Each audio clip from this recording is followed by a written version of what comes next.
बिल्कुल मत लेना, हाँ माँ। अब क्या था, सृष्टि की माँ और पिता के बीच झगड़ा होना शुरू हो जाता है। सृष्टि के मन में क्या चल रहा था कोई नहीं जानता था। एक दिन, माँ, सृष्टि के लिए एक लड़का देखा है। वो लोग शाम को उसे देखने आने वाले हैं। और हाँ माँ, एक खुशखबरी, मैं और पापा मिलकर एक नया बिजनेस ट्राई कर रहे हैं। शाम को लड़का आता है, सांवले रंग का। सृष्टि को तो बिल्कुल भी पसंद नहीं आता। लड़की की माँ कहती है, लड़की का चेहरा तो कोई खास नहीं, लेकिन अगर मेरे बेटे को आप लोग सेटल कर दें तो मैं उसकी शादी आपकी बेटी से करवा दूं। सृष्टि को लड़का बिल्कुल पसंद नहीं था। उसे भाई पर गुस्सा आ जाता है। लड़के वालों के जाने के बाद कहती है, माँ देखा, शीनू मेरे लिए कैसा लड़का लेकर आया, न दिखाने लायक न सुनने लायक, सेटल भी नहीं, वो भी हम करे। अरे माँ, मैं जानती हूँ ये मेरी शादी किसी भी घर में क्यों करवाना चाहता है। अरे, कैसी बात कर रही है बहन?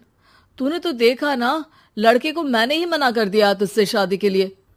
जिसने लड़का बताया था उसने उसकी बहुत तारीफ की थी। बात आई गई हो जाती है, लेकिन सृष्टि का मन शांत नहीं होता। क्या करूं, कुछ समझ में नहीं आ रहा। मेरी शादी हो गई तो ये लोग पूरी प्रॉपर्टी शीनू के नाम कर देंगे। मेरे हाथ तो कुछ लगेगा ही नहीं। तभी सृष्टि को आइडिया आता है। वो किसी वकील को फोन करती है।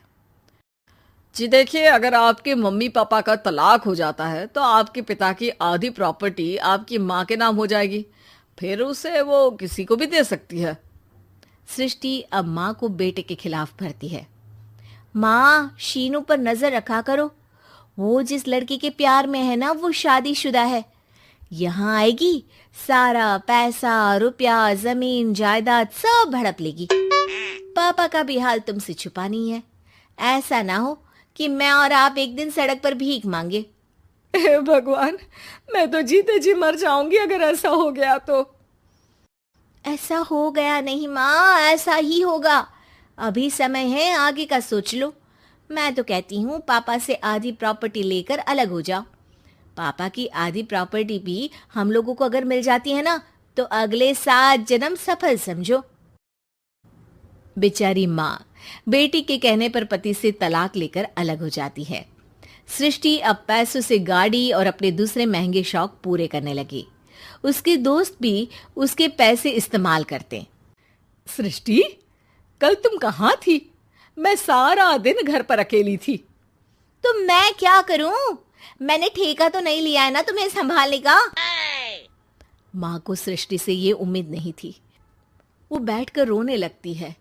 वहीं उसका पति यानी कि सृष्टि के पिता आ जाते हैं। मैं जानता था कि तुम्हारा यही हाल होगा, तो आपने मुझे रोका क्यों नहीं? मैं रोकता तो तुम रुकती क्या? सृष्टि के कहने पर तुमने मुझ पर अपने बेटे पर शक किया, लेकिन तुम ये भूल गई कि कैसे हम दोनों ने मिलकर जीवन में इतना सब खड़ा किया। माँ पति के गले लग जाती है। मुझे माफ कर दीजिए, मैंने आपकी कमाई का एक बड़ा हिस्सा गवा दिया। कोई बात नहीं, तुम साथ हो तो मैं ऐसी 7 प्रॉपर्टी खड़ी कर दूंगा। तभी वहां सृष्टि आ जाती है रोते हुए। माँ, मयंक ने मुझे छोड़ दिया। वो बोल रहा था जब तक मेरे पास पैसे थे तब तक ही वो मेरे साथ था।